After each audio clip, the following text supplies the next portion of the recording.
Well, forget owning the dollar. My next guest says now more than ever, it is the time to sell the dollar. With Arab nations rethinking their currency pegged to the greenback, Jim Rogers says the dollar peg is pretty much doomed. Jim is chairman at Beeland Interest, and he's the author of the book, Hot Commodities. He's been right on commodities for decades now. Jim, nice to see you again. I am delighted to be here. Welcome back. First, let's talk a little about the dollar and your position here.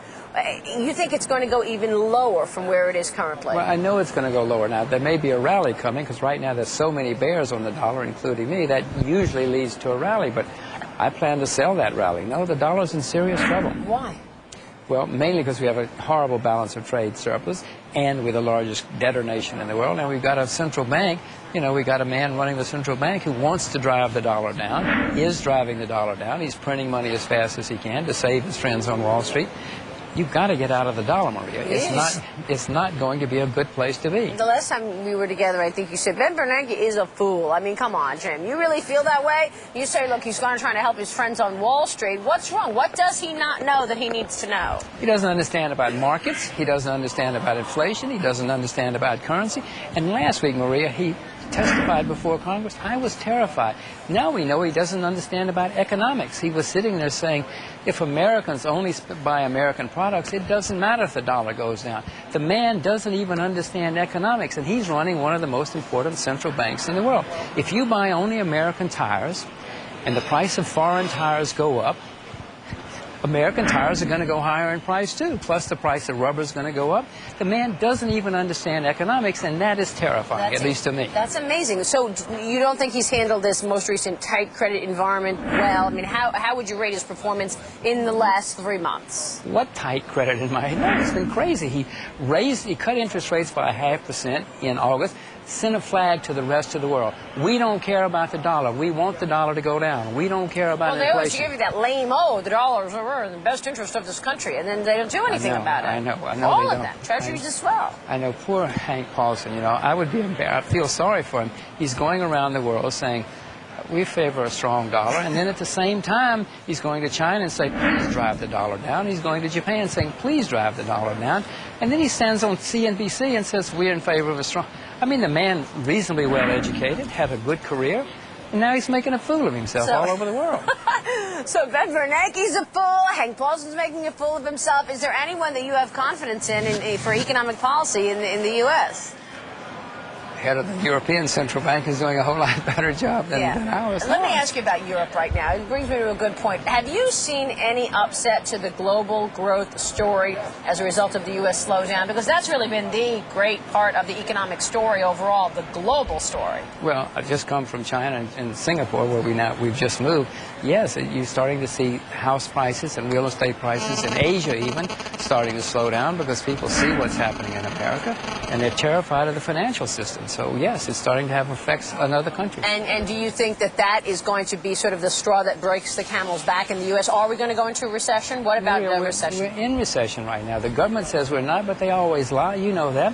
Finance is in worse than recession. Housing, automobiles, machinery. Caterpillar said it's the worst in 50 years. Starbucks, I mean, retail. What's not in recession? How bad can it get, do you think, Jim? Well, it will probably be the worst recession, or among the worst recessions we've had in some time, because we have huge excesses that we haven't had. We haven't had this kind of excesses since the dot-com bubble, but that was not that kind of excess. Now we have gigantic credit.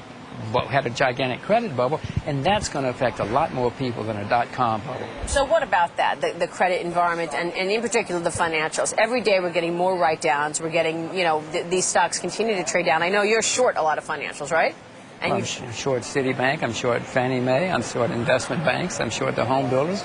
Yes, I mean, yes, it happens to be. This was a good day for me. But, it's been a lot of good days for you. So how much lower can, say, Citigroup go, you think? I mean, how much more pain is there in the system for the financial services companies? Well, we know that we've had the worst credit bubble in American history. So, and they don't even know themselves. Fannie Mae has no clue how bad their balance sheet is, and Citibank doesn't either.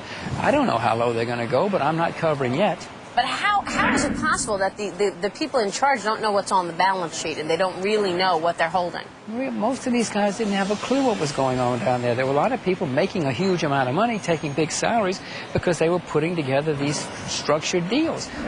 You think the head of Citibank had a clue what was going on? He still doesn't. That's why he's not there anymore. Okay, so meanwhile, you got this huge rally in commodities, which you've predicted for years now, oil obviously included.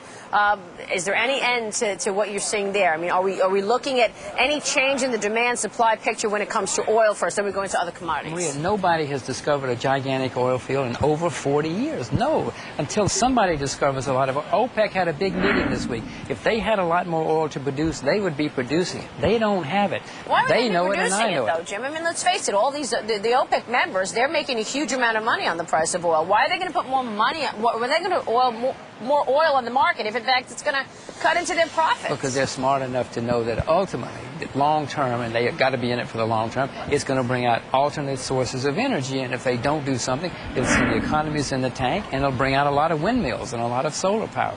They're at least that smart. The problem is they don't have the oil. Well, the oil, a lot of people, you have the Exxon executives on, Chevron executives come on the show. They go, oh, look at the fundamentals of oil around the world. The oil is there. You know what? I would like, next time they come, let's do a debate. You say, where are they? Where is this oil, Mr. Exxon? Yeah. If there's so much oil out there, tell us where it is so we can invest in it too. The problem is they don't know where it is. If it's there, they don't know where it is, and I don't either. What about other hot commodities? Where do you see opportunity today, even after the run-up that we've seen in so many of them? Well, agriculture. I mean, I bought more agriculture myself today. No, that's where many agricultural prices are still very depressed on a historic basis. That's where, at least that's where I'm putting money, because that's where I see great opportunities. Where's the demand coming from? From Asia, from everywhere, from America. I mean, we're not starving here in America. We're not going to starve. But if you look at Asia, there are 3 billion people in Asia. They're getting more prosperous. They want to live better. They want to wear nice cotton shirts. They want to drink coffee. They want to have sugar. They want to have chocolate candy.